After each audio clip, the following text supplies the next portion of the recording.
Ini adalah review Ultraman Nexus saya, Part 2. Masa berlawan dengan Dark Mesophyto, Jun Himiya telah pun tewas dan roh Sera telah bangkit untuk memberi semangat kepada beliau. Dengan bantuan Knight Riders, Ultraman Nexus berjaya mengalahkan Dark Mesophyto.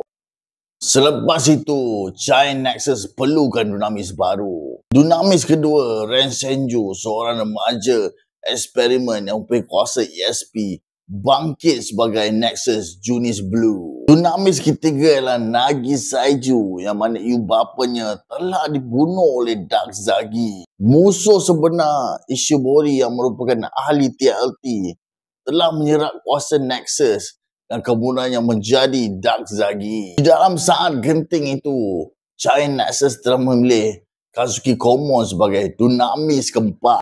Nexus kemudian berlawan dengan Dark Zagi dalam pertempuran yang sangat epik. Dalam pertempuran yang epik ini, Dark Zagi sukar dikalahkan.